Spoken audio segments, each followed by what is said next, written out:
Thank you all for coming. My name is Joseph Lucido, and today's presentation is the three-step modern marketing plan. This is our most popular CE, so let's jump right in. After a quick intro, we'll review the state of the dental industry today from a marketing perspective.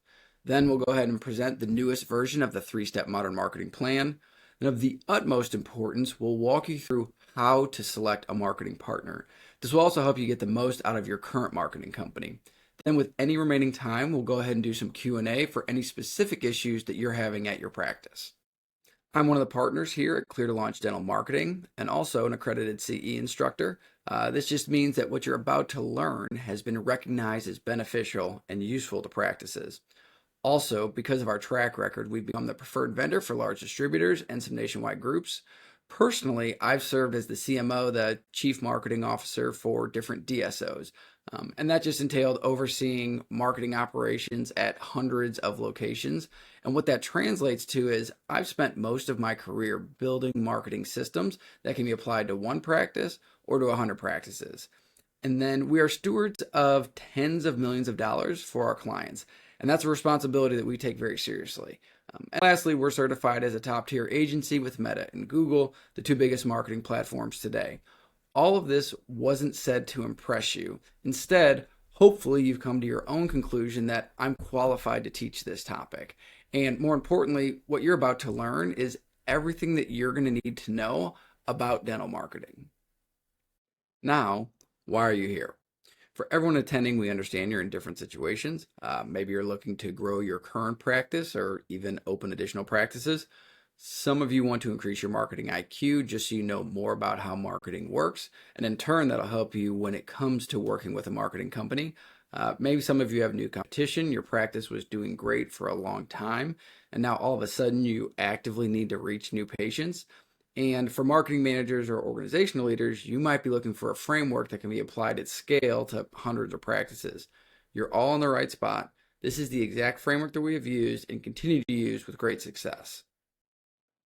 Today's outcomes. I'm here to teach you how to fish. By the end of this presentation, you'll know exactly what to do when it comes to marketing. And we'll show you real-world examples of that. You're going to see how marketing in the dental industry is different from other industries. And then I'll demystify the fancy marketing language that gets thrown around. I'll explain it in simple terms that anyone can understand. And lastly, I'll show you how to evaluate any potential or current marketing partners you may have. The teaching you to fish metaphor is spot on. And yes, that is a real photo of me with the biggest fish that I've ever caught, and that was down in Lake Fork, Texas. To fully understand the industry today, it's useful to consider how we got here. When people talk about the golden age of dentistry, two time periods are mentioned. The 50s and 60s introduced local anesthetics, and that made it possible for a greater variety of procedures. And then in the 80s and 90s, there were big jumps in technology. Porcelain specifically allowed for massive growth in restorative and cosmetic dentistry. And then there was the basic economics of supply and demand. The need for dentistry was much greater than the number of dentists available. And if you look at this photo closely, they didn't even need to use gloves. Bare hands into the patient's mouth was acceptable, not a big deal. So the industry has come a long way since then. And not to minimize the effort that was required, docs still had to go to dental school and to set the business up. But after that, the formula for success during this time period was you opened a practice, you provided service, there was a lot of profit, and then you would be successful. We've been fortunate to work with a wide variety of dentists, and the ones who have been practicing for 30 or 40 years, they reminisce about running a practice in the 90s versus today. And they all say the same thing. They all say it was just a simpler time. Here's one of the reasons the industry is getting more complex. Now, every geographic area is different, and some are changing slowly, while others are becoming very saturated. In some cities, it's not uncommon to have 15 practices in a 1-mile radius, and sometimes even in the same building. Depending on the market, we've heard both. Like, there's a shortage of dentists. We've also heard 2 practices just open up across the street from me. So all of that aside, the simple, undisputed facts are, compared to 10, 15 years ago, every year there are more and more dentists serving roughly the same pool of patients, which is the U.S. population. Now, there's a few reasons for this. The increase in graduates. There are more dental schools than there used to be by a lot. And even today, dentists are still listed among the highest paid professionals in the United States. The amount of dentists is just one of the reasons the industry has changed.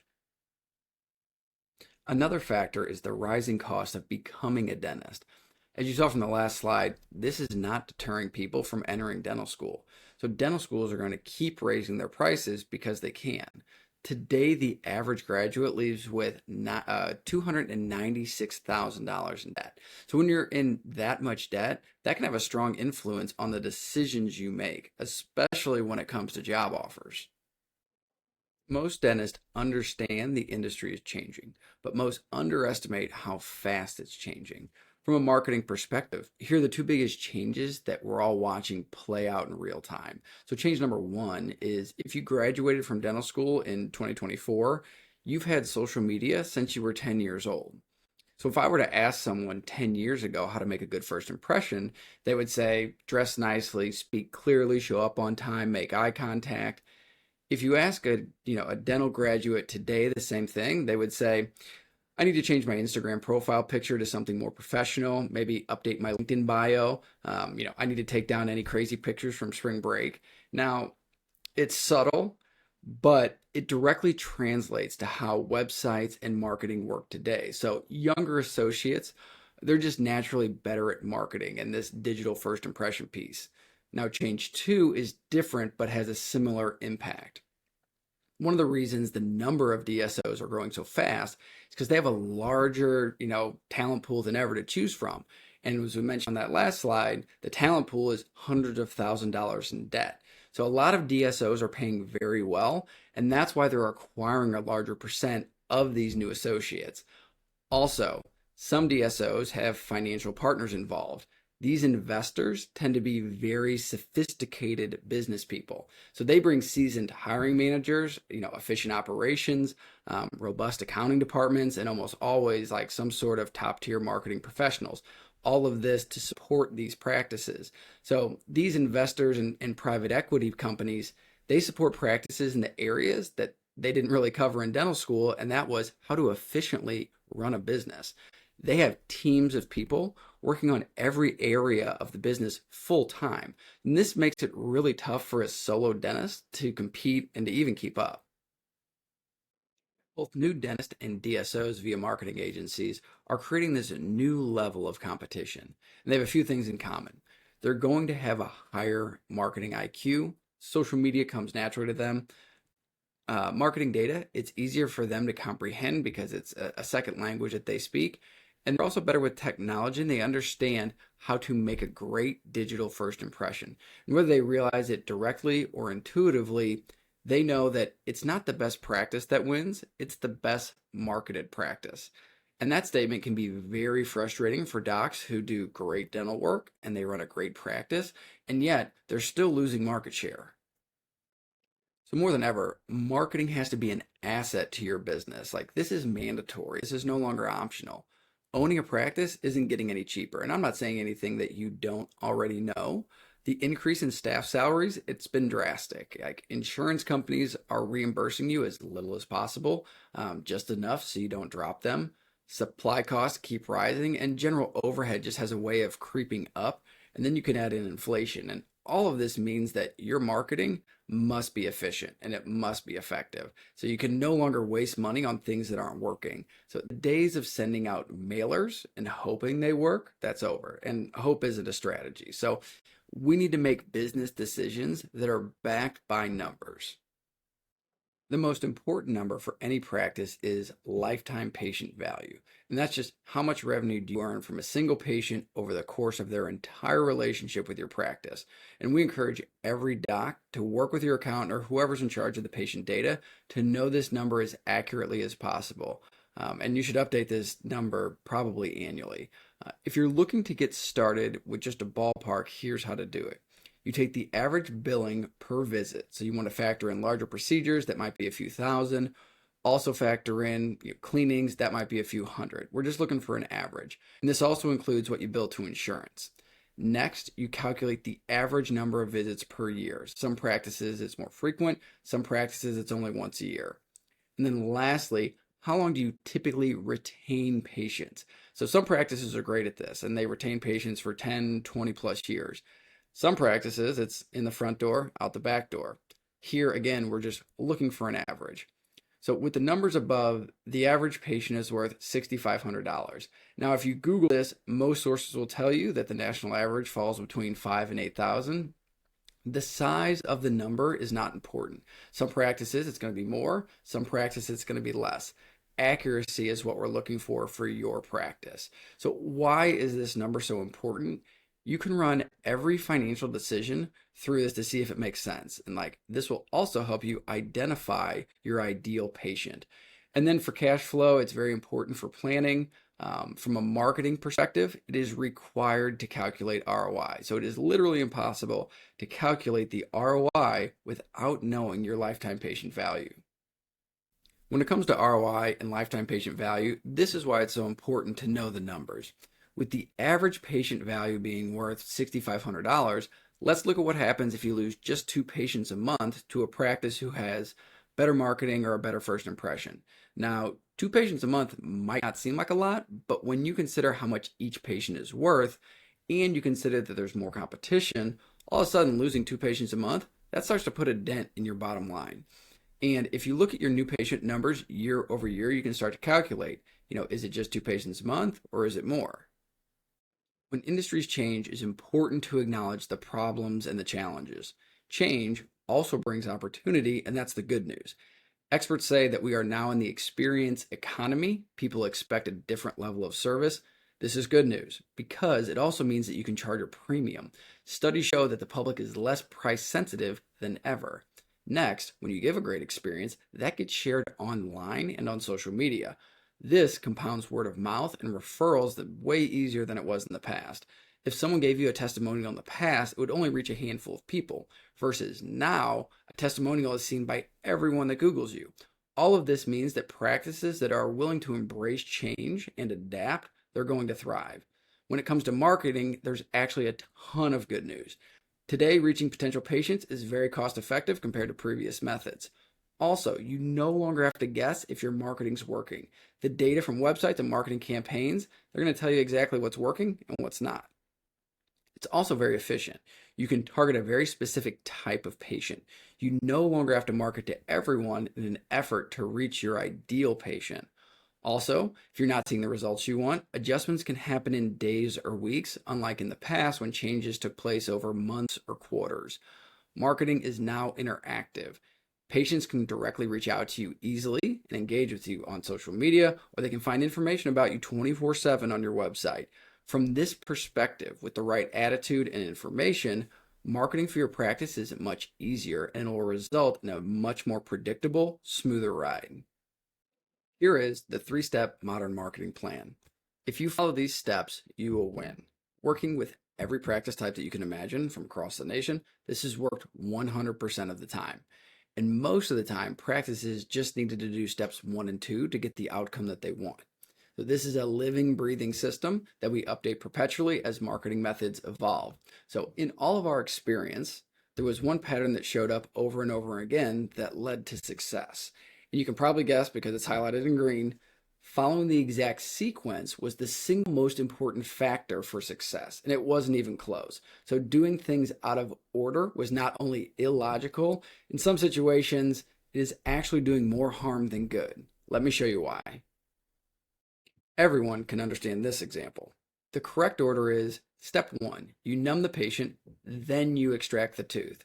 This leads to the outcome that you want. The wrong order is you extract the tooth first, then you numb the patient. This is going to lead to a bad outcome. A lot of pain, probably a lawsuit. The point is, you can do the right things, but if you do them in the wrong order, it's not going to get you the result you're looking for. The same logic applies to marketing. Step 1 is you want to create and develop this ideal first impression. So this is your Google reviews, your website, where you show up on search engines. Then you want to generate a bunch of attention. These are your referrals, your word of mouth, marketing, anything that leads to new patients. This is the correct order. This is going to get you the outcome that you want. Now, if you want to cause yourself a bunch of headaches and waste a bunch of money, the wrong order is get some attention first. An example of this would be you start your word of mouth. You get your word of mouth going before fixing your first impression. This can lead to a terrible outcome. Let me show you why. All the activities at the top are different things a practice does to get attention. Practices ask for referrals. They give the best possible experience, hoping for word of mouth. They spend time and money on social media. Then they pay for different types of marketing and advertising. All of this activity leads to your first impression, which is made up of your SEO ranking, your website, and your Google reviews. Now, let's say a potential patient is looking for a new dentist. If another practice is easier to find online and has a better website and better Google reviews, when it comes time for that patient to make a decision, they're going to favor the practice that made a great first impression. So in this situation, not only did you lose the patient, all of your attention-getting activities, the cost of time, money, effort, all of that led the patient to your competitor's practice. And that is maximum frustration for a doctor. And that's usually when we hear marketing doesn't work. Do I really need SEO? Why do I need to fix my website? And unfortunately, and you heard this earlier, it's not the best practice that wins. It is the best marketed practice that wins. But there's a silver lining. The majority of dentists are terrible at this stuff, websites and marketing. Also, there's a lot of bad marketing companies out there, and that works in your favor. Here's what you actually want to happen. So you manufacture this great first impression, you show up high at the top of search engines, and you have a great website and great Google reviews. Now when it comes time for the patient to make a decision, your practice is just the logical next step. Here's the kicker. With a great first impression, not only do you get the patient you deserve, from word of mouth and marketing, you benefit from all of the other marketing that other practices do. And because you've done things in the right order, you prioritize your first impression, you siphon new patients to your practice. This is why the order, the sequence is so important. When you do things in the right order, it compounds everything you do in a positive way. This way, you're not marketing for someone else's practice. And this will lead to the highest patient conversions and the highest ROI. After you see it this way, you cannot unsee it. So doing it any other way, it becomes highly illogical. All right, let's move on to step 1. Most practices have some of these boxes checked. And what you're really looking to do here is make sure that the way you look online represents the quality of your practice in the real world. This gives you the credibility that you deserve. But you need to understand that patients who have never met you, your reputation is what they find on the internet. And you never know what people are going to find on the internet. So that's why we need to systematically address each of these areas and make sure you've got a great digital first impression. Most practices already have a brand, a name, and maybe even a logo. Let's just make sure that there's some intention behind this, because your brand is really an extension of you. And we want to make sure that there's some consistency. It doesn't take long for people to feel a certain way about a brand. The companies below are great examples of that. They elicit a very different response. Now, when patients think about your practice, what message do you want to convey? Are you family friendly? Are you high end? And there's no right or wrong answer. We just want to make sure that you're intentional about how you want to be perceived. If you're about to start a practice or in need of a brand revamp, you need to ask the question, what do I want my brand to say about me? Here's a great example of a practice that was very deliberate in the branding process. This is a brand book, and it has everything from logo variations, fonts, and color schemes. She wanted patients to think, when they saw her practice, fun, playful, kid-friendly, caring, and still professional. And here's what it looks like when she used the branding guidelines at her locations. It was easy for the architects and the designers to incorporate the brand into the physical space. So when it comes to your brand, just take some time to put thought into your name, your logo, and everything else that goes into your brand. It's usually one of the first things a practice needs to do. Next, you need to build a modern website. Every potential new patient is going to visit your website before they consider doing business with you. It doesn't matter if they come from word of mouth, referrals, or marketing.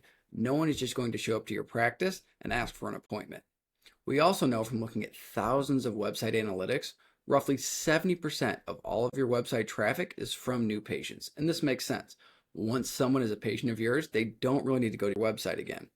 The bottom line is this: every new patient is going to visit your website first. This means there's a huge opportunity to influence them in a positive way. Let me show you what I'm talking about. PhD dissertations have been written about first impressions in websites, but a specific example will show you why this is so important. Based on these websites, which restaurant would you say has better tasting pizza? Restaurant 1 or Restaurant 2? 99% of people said Restaurant 2, and that's not surprising. It looks much more appetizing. But here's where it gets interesting. People were then asked, which restaurant has cleaner bathrooms? Which restaurant has a friendlier staff? Which restaurant owner is more trustworthy? Which restaurant is more likely to donate to charity? Any positive assumption was linked to Restaurant 2. All negative assumptions were linked to Restaurant 1. All of this means it was easier to convert sales based on websites alone, and this fact cannot be understated. It is not the best restaurant that wins, it is the best marketed restaurant that wins. Now, let's translate this into the dental industry. Just based off these two websites, questions like this are going to go through a potential patient's mind. Which practice does better dental work? Which practice has a friendlier staff? Which dentist is more trustworthy? Which practice has newer equipment? And the list goes on and on and on. Whether you like it or not, everyone's going to make assumptions about you based off your website. We want to make sure that those assumptions are positive and that those assumptions make it easier for your staff to convert attention into patients. Later, I'm going to elaborate on why working with a dental-specific agency is so important, but here's just one example. We know that 70% of website traffic is coming from potential new patients. We want to make sure that the website's geared towards someone who has never been to your website before. And that's a nuance, and a lot of general marketing companies will miss this. As you can see, there are 7 places right on the homepage where a new person is direction. So there's zero confusion about the next action this person should take, and it's all presented to them front and center. So tiny details like this can have a huge impact on conversion and overall success. The next few action steps pertain to your online reputation.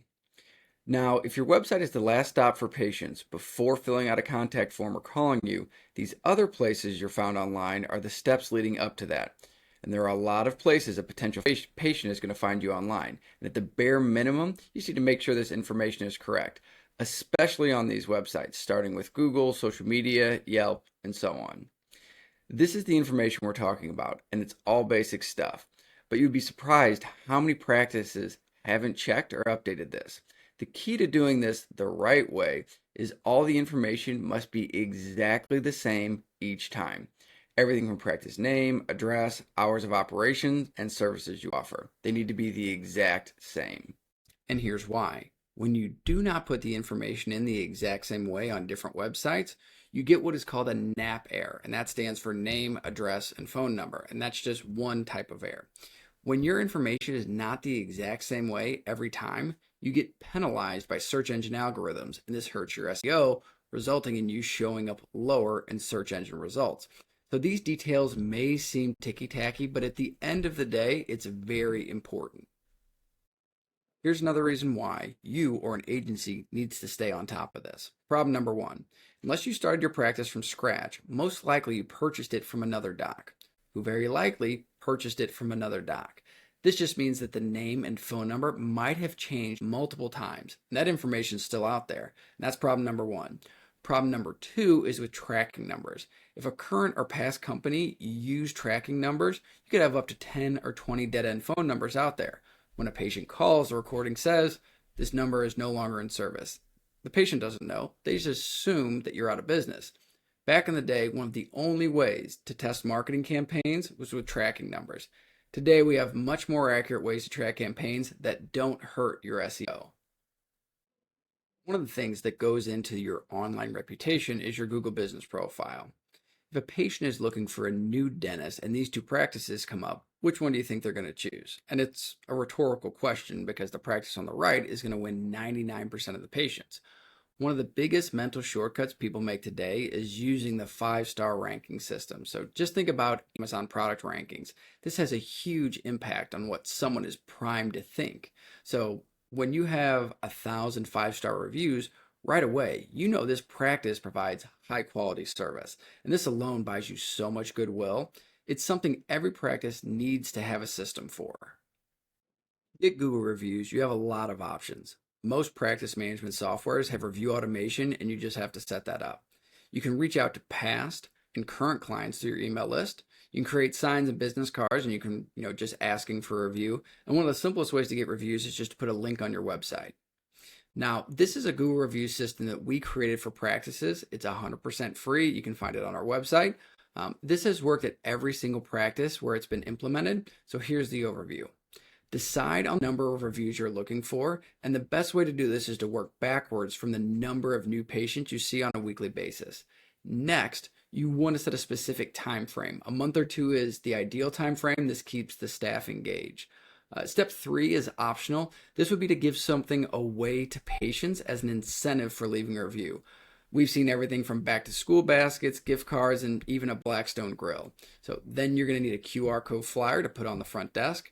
And then because you're going to need your staff's help, we like to incentivize them with lunch or gift cards or whatever works for you. And then lastly, we simply review the progress each week to make sure that we're on track.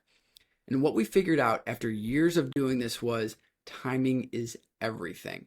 Asking the patient as they were checking out after they've had a good experience is the best chance to get a review. Asking before just doesn't really make sense, and then messaging them 2 hours later, it was just too easy for the patient to ignore this and go about their day. So the QR code makes it easy, and asking at the perfect time is how to get the maximum number of reviews. Next up in step 1 is producing high quality content. People think in pictures, so it's a great opportunity to highlight your practice in a positive light. The term content gets thrown around a lot in marketing. Content is simply any asset that you create, publish, post, or distribute. This can be a video on social media, a written blog, or educational post about the services you offer. The important thing to remember when it comes to content is that you want to make sure it's in line with your brand, authentic and high quality. Here's an example of content that's done well. The written copy is focused on the patient. It's a high quality video introducing the doctor, the staff, and the actual office. And how this works in the patient's mind is they think, this is professional and thoughtful. They must be a professional and thoughtful practice. They pay attention to details. And this looks like a happy and positive workplace. This is a practice that's going to take good care of me. Now, this isn't something that the patient says out loud, but you can guarantee that they're thinking something along these lines. Now, here's an example of content that's doing more harm than good. So let's break this down. The copy is short and impersonal, and it is truly a bad photo. As you can see, it wasn't even cropped correctly. And these things are obvious, but let's go a step further. Here's what the patient's thinking. What's this post about? I'm confused. They can't even take the time to post a photo correctly. What else can't they do correctly? They clearly don't pay attention to details. What other details do they not pay attention to? So this simple post can send the wrong message about your practice if you do it poorly. So make sure quality comes before anything else when it comes to content. The last action item in step 1 is SEO. So there's a joke in marketing, and it's, where's the best place to hide a dead body? And the answer is the second page of Google. It's a funny meme, but it prompts you to ask, when was the last time you went to the second page of Google for anything? And so you also need to think like, are any of my potential patients going to go to the 10th ranked dentist on page 2? And the answer is probably not. So SEO is an incredibly complex subject, so I'll break it down as simply as possible. When it comes to your practice, you have one primary SEO goal, and it's ranking at the top of search results, getting there, and staying there. Because the facts are 70% of people are going to click the top 3 search results, and less than 1% click on websites that are found on page 2. So at minimum, you need to get in the top 3. What you're looking at on the right is a before and after SEO scorecard. And the biggest issue was the practice was paying a lot of money for the results above. But because this practice wasn't aware of how to measure SEO, they got taken for a ride. But not all is lost. As you can see below, they were able to fix this, and it was in a relatively short time frame. When it comes to SEO, here's the bad news. It is complex, and it is always changing. It was challenging to evaluate in the past, And this led to a lot of companies selling you something and not really knowing what they're doing, or worse, point blank, you were being taken advantage of. So here's the good news. New reporting tools track your exact rankings over time. So there's no interpretation, just 100% facts. Next, if you've ever heard the term Google's algorithm, those rules have been reverse engineered, so any agency who knows what they're doing now knows exactly what to do. And lastly, once you've established the #1 spot and your SEO is working, it's really hard for another company to come in and overtake you. This is one of the new measuring tools that is now available. The map on the left shows where this practice comes up in search results for dentists near me before doing SEO. So if I'm standing in front of the practice, I'm going to show up in a relatively high position. But if I go down the street even a quarter mile, this practice shows up at the bottom of page 1 or on page 2, and that's not good. On the right, you can see the results after proper SEO work has been done. This practice now shows up in the top 3 results in most areas. In the areas where it's not top 3, that's where your team should dedicate more attention. So tools like this give you a factual picture of how your SEO is performing. There's no guessing, there's no subjective interpretation, it's black and white. Am I getting the results? People way smarter than me have reverse engineered Google's algorithm, and that's what you're looking at here. Currently, there are over 200 factors that go into your SEO ranking. And yes, SEO is complex, but it's not impossible because these rules have been outlined. Some SEO companies just write blogs. Some just do backlinking. But as you can see, all of these factors go into your ranking, so you can't just fix 1 or 2 of them. That's why it's important to systematically address every single area till you get the results you're looking for. Now, when evaluating SEO companies, you want to look for a comprehensive solution. So you need to make sure they update and monitor your online reputation, making sure that everywhere you're found on the internet, the information is accurate and up to date. And then whatever agency you hire, they need to be competent in the tactical SEO work. So this is link building, citation building, and all of the other technical skills. And then for your website, the backend SEO, it needs to be built the right way and maintained going forward. Some companies are better at this than others. And there's a million ways to check this. Just Google SEO site checker and you can run your website through that. Next, for blog writing, so much AI is being used. So you want to ask if they have a human customizing articles towards your practice. If you don't, your blog's going to read exactly like the other articles online, and that's not going to benefit you. Then lastly, you can see that this is an ongoing process. You want to make sure once you get to the top spot, you keep doing the activities that got you there. That's it for step 1. If you check all of those boxes, you're now above the line of credibility. Everywhere people look, you're very easy to find, and you make a great first impression. And I want to say this one last time. You must complete step 1 before moving to step 2. If you don't, you will waste time and money because you will not effectively capture all of the attention that you create. Step 2 is all about marketing as efficiently as possible and then using that data to make better decisions month after month. The data will tell you everything you need to know if you know what you're looking for. We start with Google Ads, primarily because this targets the highest converting patients.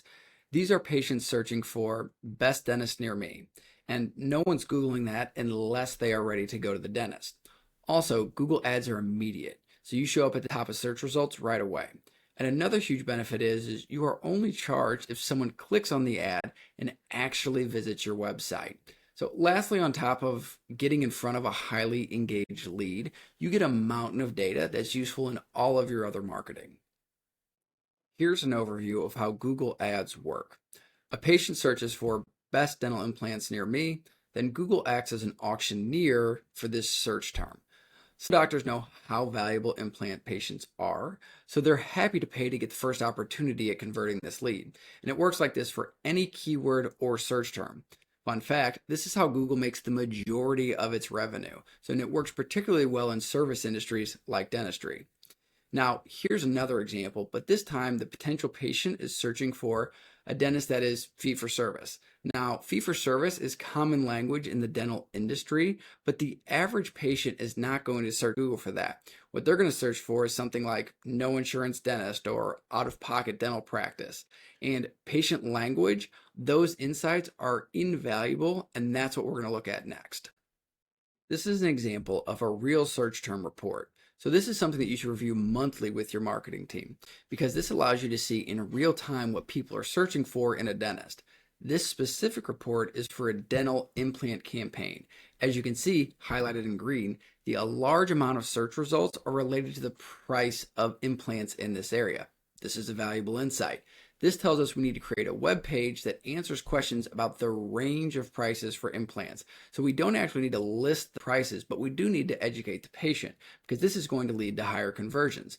And that's just one small insight, but as you can see, knowing exactly what people are typing into Google is very valuable. This is some of the data that tells you exactly what you need to do. This is another report that's available, and knowing what data to look at is important. So cost per click is how much it costs every time someone clicks an ad that's shown to them. The total number of clicks is also important because that reflects how many people are visiting your website. And then arguably the most important number is conversions. This is how many leads are actually filling out forms or calling your practice.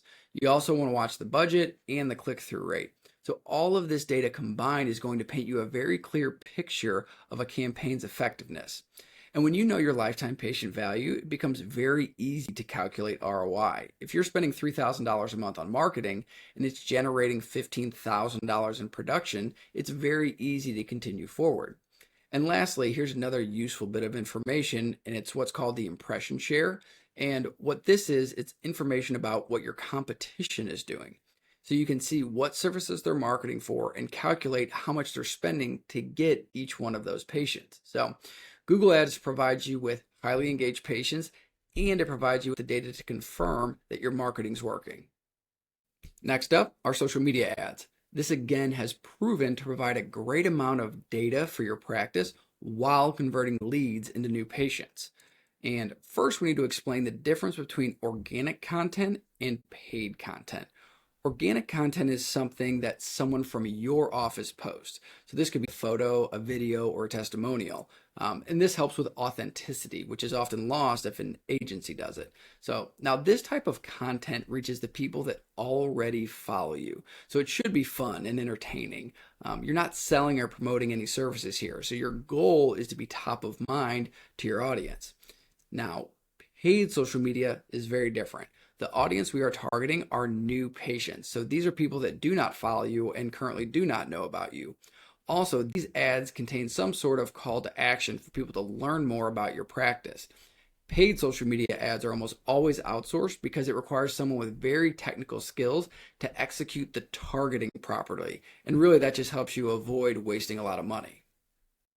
Here are some examples of high quality social media ads. Video content always performs well. Some practices like to do giveaways, and we run thousands of ads a year, so we have a good idea of what works, but you don't want to rely on what I say or any agency says works. You want to split test ads to confirm what works because you need to know, you want to be on the same page with your target audience. And this is what basic split testing looks like on a monthly basis. As you can see, all of these ads have a similar offer, but they performed very differently. So the first ad performed great. So you want to run more ads like this one. The second ad performed okay. So you want to modify this and make small tweaks and then retest it. And then this third ad, for whatever reason, performed very poorly. So you want to run fewer ads like this one going forward. Split testing was very expensive to do with traditional media, as you could imagine, but digital media allows you to get feedback in real time. This way you can guarantee your ad dollars are working as efficiently as possible. These are some of the social media metrics that your marketing team should review monthly. You want to make sure that the audience you're targeting is engaging with the content. So for example, this campaign was targeted to women between the ages of 25 and 50 in a 3-mile radius because this demographic tends to be the household decision maker. This practice spent a total of $123 and they reached roughly 1,600 people. When it comes to other types of marketing, you'd be very hard pressed to spend $125 and reach that many people. Also, 346 of those people clicked on the ad to learn more. So this is the type of data you need to understand to guarantee that your marketing campaigns are a success. And the same thing that applied to Google Ads applies here. So not only are you converting attention into patients, But the data confirms what you should do more of and what you should do less of. The ROI on social media ads should be very clear after about 30 or 60 days of data. Email is one of the most underutilized forms of dental marketing. This is also something that's free or close to it, so you have a lot of options on what you can use. Popular services include MailChimp, Constant Contact, but a lot of practice management softwares also have an option to create an all-patient email campaign. So it's a great way to stay top of mind with your patients, and because it's so cost effective, the ROI is almost guaranteed. Now, to know if your email marketing is working, you also get the data on how many people opened your emails, how many people clicked on the offers, and so on. And you can read it in every business book. It costs 10 times less to reactivate a current patient or a past patient than it is to find new one. Now, there are a wide variety of email campaigns. You can highlight your practice's charity efforts and community involvement, like this example did. Dental care tips are popular. You can also do promotions and giveaways. And when it comes to promotions, you want to make sure that you're offering something that's actually valuable. It's a good idea to add time constraints, exclusivity parameters, and visual examples. And all of this is standard in marketing. It's just designed to get the patient to take action. All right, those were the first two steps in the plan. If you just do steps 1 and 2, you'll be ahead of 99% of practices. And that's why we call the last step the 1% line. Steps 1 and 2, when executed correctly, they're going to deliver you high quality patients every single time. So step 3 is a little different because you don't need to do every single tactic. And some docs have no desire to do some of these tactics, and that's okay. So step 3 has some pick and choose flexibility to it. We start with event marketing because you can limit it to 1 event per year if you want. And that way you can see if you even like doing it. And the people you reach with event marketing are your current and your past patients. And this is just another touch point that is not selling, but it allows you to stay top of mind. Obviously, there's other guests there, new patients, doctors that refer you business, or anyone in your direct community. Now, the type of events should align with the vibe of your practice. So for family practices and pediatric practices, food trucks, barbecues, bowling nights, those are all great ideas. We've seen other practices successfully host happy hours and wine and cheese nights. And if you're feeling really ambitious and you have the right patient base, we've seen charity golf tournaments turn out great. It can just be a lot of work if you've never done one. So one of the largest benefits of event marketing is that your patients will be talking about the event before it happens, during the event, and after the actual event. So lastly, make sure you have someone there taking photos and videos of the event. This will supply you with months of great content. So hosting events, that gives you the ability to differentiate you from other practices. Declaring you are the best dentist is one thing, but having someone else do it, especially a news source, that brings an entirely different level of credibility to your practice. So to generate PR, aka earned media, you will need to make it easy for the other people involved. So this typically includes creating a media kit. This is just a quick bio about you and your practice. Ideally, you want to include something unique. Add in some high quality photos and videos, along with your social media handles and website, anything that you want to include. The good news is you only need to create this once and then update it occasionally. So news outlets, TV, podcasts, they're always looking for quality content to talk about and publish. So it is your job to make it easy for them. And that's what a media kit does. So a lot of different distribution channels. Some of them, like the traditional ones, are local TV, radio, newspaper, magazines. Then digitally, you have YouTube channels, social media accounts, and podcasts.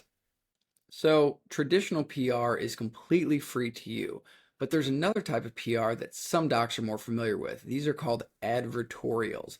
So this looks like a news story or an interview, but it's actually a paid placement. This is very popular with magazines and local TV news segments. So yes, there's a cost associated, but with this type of PR, you get full control over what gets published. This just means that you get to select the questions that are asked. You also get to select when it gets published. And that's important because with traditional PR, that's completely out of your control. So depending on the price associated, advertorials can be a great option for some practices. These next few slides, you're going to learn about Dr. Brian Harris. He's doing some of the best content marketing that we've ever seen. So we recommend following him and looking to him as an example of how to do things the right way. So up top's his Instagram. He owns Harris Dental. He's also involved with Elite Academy, which is coaching for high-end cosmetic practices. And he is also involved with Smile Virtual. So Smile Virtual is a really impressive virtual consultation software. And here's Dr. Harris's Instagram account. When it comes to original content marketing, Instagram is a great option. Other popular platforms include Facebook, YouTube, TikTok, to a lesser extent, Twitter. Now, the type of content is all about entertainment and education. And there's a lot of different ways to educate, and there's a lot of different ways to entertain. And if you can combine them both, that's going to be the best case scenario. The variety of content can include success stories, case studies of different procedures. Even day-to-day behind-the-scenes content can be very entertaining. A lot of different ways to do it. Just make sure it aligns with you and your practice. And you don't need to stick to just one platform. The idea would be to distribute the content across every medium that makes sense for you. So this can be YouTube, podcasts, and all the social media platforms. This is the easiest way to explain influencer marketing. Celebrity endorsements have been around for a long time, and this is just the next evolution of that. So anytime you hear influencer marketing, just remember it's a mini celebrity endorsement. So you're borrowing someone else's influence to promote your practice. Now, influencer marketing has become so popular because when it's done well, it really works. The top benefits include raising awareness about your practice. And when someone else is talking about you in a positive light, it brings trust and gives you credibility. With the right influencer, you're successfully reaching your target audience. And not always, but you can highlight a specific service. Also, it usually increases your social media following. And lastly, this content is reusable in other forms of marketing. You can use it over and over again. We get asked a lot about influencer marketing, so we're going to take some time and go over the very specific steps when it comes to setting up an influencer campaign. So here's the guidelines that we recommend. Define the campaign goals and outcomes. Are you looking to promote a specific service like veneers, or are you just looking to drive new patients in general? 2, identify the target audience. This is going to help you narrow down the type of influencer that you're looking for. 3, research and select relevant influencers. This is simple as getting on social media and researching all your options. Then you're going to want to initiate contact with these influencers. Simply reach out and ask if they'd be interested in doing some influencer marketing for your practice. Negotiate terms and finalize the agreement. Some influencer agreements are very formal, and some are also just simple, clearly defined terms that everyone agrees with. Just make sure that this is documented in writing. 6, develop campaign guidelines and key messaging. This is something that you want to do with the influencer. You want to make sure that their posting is in line with your practice. Also, you want it to sound organic and natural. So that's why this step is typically done together. 7, provide influencer services for content posting. Notice I didn't say free services. It all depends on your practice. Now you can give free or discounted services if that's what you agreed upon. Either way, for authenticity's sake, it's best that they're actually a patient of yours. And then you're going to want to approve the content before posting. And this is an important step. This doesn't need to be a big deal if you agreed upon this earlier. You just need to avoid having them post something and then you may be having to take it down later. 9, launch the campaign and track performance. So once the posts are made, you're just looking to track the new patients against the goals that you set up in step 1. So those are the steps. Now we're going to look at some influencer campaigns in action. This is JJ Watt, and you can see him showing off his brand new veneers. He even made it his profile picture. So JJ is one of the most well-known players in the NFL, and he has a massive social media presence. And I mentioned before, this doctor does influencer marketing at the highest level. But what's interesting is how all of this came about. JJ was admiring one of his teammates do smiles, and that teammate was DJ Humphries. That's the person from the last slide. And then he asked which dentist he went to, and JJ reached out to Dr. Brian Harris.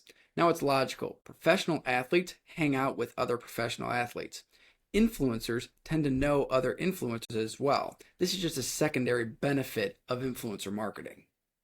When it comes to influencers, you never know what's going to happen. JJ was getting interviewed on the Pat McAfee show, and that's the second most watched show on ESPN. McAfee is a big personality and he reaches millions of people. So they noticed JJ's teeth, and that led to a 3-minute conversation about veneers and a raving review for Dr. Brian Harris. So this was unpaid, this was unplanned for, and as you might imagine, this was millions of dollars in earned media. And that's just one of the things about influencer marketing. You never know when it can lead to even more publicity. So now launching your influencer program with a nationally recognized NFL player is not where we would recommend you start, but we just want to show you what's possible when you commit to this strategy. This would be a great place for most practices to start. So Hayden is a local influencer, but still has 35,000 followers. So a big percent of her followers are going to be female and parents. We already know this is usually the household decision maker. These are the exact types of people that you want to reach. So depending on your practice, the types of influencers you want to target are going to fall into the beauty space, the health and wellness space, moms and parents, local socialites, and even food bloggers. Anyone with a local following is going to be worth your time to potentially engage. And here's another example of a local influencer named Alyssa. And all of these influencers work with Dr. Brian Harris. You can see he has built an army of highly influential people promoting his practice. And put yourself in a patient's shoes. Like, how many popular, influential people do you need to see raving about Dr. Harris before you come to the conclusion that this guy's probably pretty great at what he does? The end result of doing everything in step 3 is you become a local celebrity of sorts. So I mentioned this at the beginning. This is not everyone's goal, but there are benefits to having this level of recognition. So you're now positioned as the expert, which means patients trust you and they have more confidence in what you recommend. This means you have the ability to charge a premium if you want. You also get better patients, more behaved patients, because it's a privilege to come to your practice. And this positioning gives you natural protection and a competitive advantage against other practices. Then lastly, you automatically get referrals, which means you can now spend less on marketing. By following this framework in order, you get the exact outcomes that you're looking for. The biggest variable is going to be competition in your area. But there are many practices that just do step 1, and that's all they need to do to be very successful. Other practices need to differentiate, and they need to do some of the steps in step 3 in hyper-competitive markets. The good news is, by doing this in a sequential order, you'll be able to know, where is your sweet spot from a new patient standpoint. If you need to increase it, all you need to do is move to the next step. Okay. On to how to choose a marketing partner. Now you can see the number one thing above all is make sure that they're dental specific. There is so much nuance to the dental industry. Any company that doesn't specialize in it, they just don't know what they don't know. A simple example of this is non-dental marketing agencies. They don't know that the Meet the Doctor page is the second most visited page on your website, and they should intentionally be directing traffic there. And that's just one of 100 things that only dental specific marketing companies are going to know. So you should also ask for 10 client referrals at minimum. Good agencies have zero hesitation about connecting you with 10 of their clients. Even if you don't reach out to all 10, you just want to confirm that they have these connections available. Number 3, you need to know how they measure results and when they get measured. Some agencies are just going to give you a dashboard and say, look whenever you want. The problem with that is you might not understand the data, and then it's up to you to figure out if your marketing's working. Ideally, your marketing company is reviewing campaigns with you every 30 days. Number 4, avoid long contracts. With digital marketing, the feedback is almost instantaneous. You're going to know if it's working or not after 60 days. So there's no reason to commit to 12 months if your marketing isn't working after the first 2. You shouldn't be obligated to pay for ineffective services. Number 5, make sure there's a fixed pricing structure. Some agencies charge 10% of whatever they spend. The obvious flaw in that is they are incentivized to spend as much as humanly possible before you complain. Number 6, whatever company you hire, you must know what they specialize in, and they usually brag about it. So very few agencies are comprehensive or have the ability to be comprehensive. For example, we do not have a photographer or videographer on staff. That's something that we'll make recommendations or we refer out. It's just not part of our business model. And you want to make sure that the vital services that you're hiring for, they have those in-house and it's not being farmed out to another contractor or another company. Number 7, guarantees come in different shapes and sizes. From what we've seen, the shorter and more black and white, the better. Some companies do not have any. quality companies will have guarantees because it just says, I'm going to stand behind my team and the services that they provide. Number 8, you want to make sure that you have a dedicated account manager and a secondary contact. The secondary contact is important if for whatever reason you can't get a hold of your account manager, you can get a hold of someone else. So you're paying for these services. The least a company can do is be available to you by phone or by email. And number 9, this is a big one. You want to make sure that you own all of your content and all of your data. For content, this is all of the ads that are created, the blogs that are written. If an agency says that they need to own them, the only reason that they would ever do that is to hold you hostage if you ever decided to move on. So the same goes with the data. You need to be the primary account holder for your website, your domain name, everything, social media. So you can grant them access, but you never give up full ownership. If you follow these 9 things when selecting a marketing partner, you're going to be in great shape. Here's a great list of questions to ask a potential marketing partner. A lot of these are going to tie back into the last slide. They should at least be able to answer these questions quickly with reasonable responses. This is also letting them know you have an idea of what you're talking about and what you expect. So, who owns the website and marketing content? Who owns the marketing data? If you had to rank your services you provide, what would be the top 2? What functions do you outsource? What happens if I'm not seeing the results I want? Do I have a dedicated account manager? If I cannot get a hold of you, who do I reach out to? How often do I receive reports and in what format? And how do you handle marketing for practices in the same area? Now, when it comes to monthly reports, primarily you'll be reviewing data and results. This is where the communication between the practice and the agency is important. So the practice will help connect the dots with the agency to confirm new patient numbers. Now, depending on the services provided, we've listed the top 5 data points to focus on. Regardless if you're doing marketing, website analytics should be reviewed on a monthly basis. These are free. This is just your Google Analytics. It can help your practice a lot. So patient data can be pulled from your patient management software. It's a good thing to track. You want to look at trends over time. Most practices want to see growth, but sometimes not declining is a huge win, especially if the competitive landscape changes.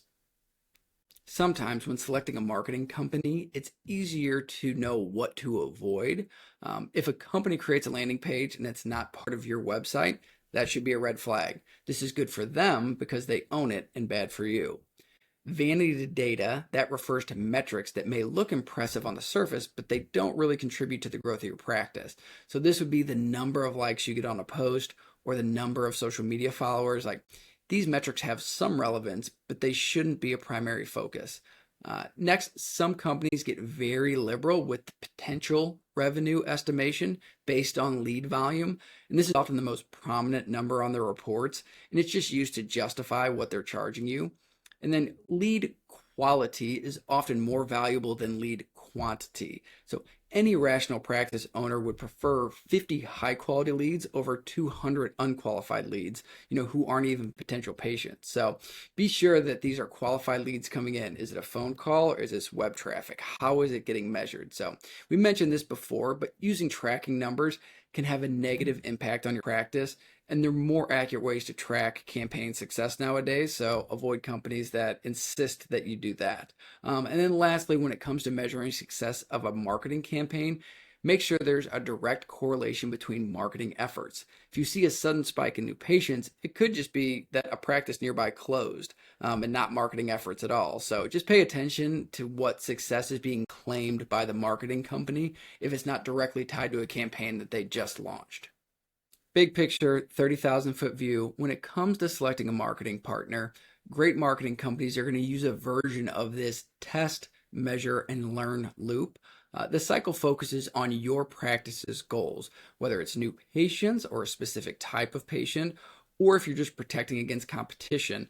Whatever the reason you have for marketing, testing campaigns, measuring those results, and then learning and making adjustments is a winning strategy. And that's it. If you want any of the resources that were mentioned, the social media calendar, the Google review system, just reach out to clients at Clear to Launch Dental, and someone on our team will get that over to you. Now we're going to open up for Q&A to address any specific situations at any of your guys' practices.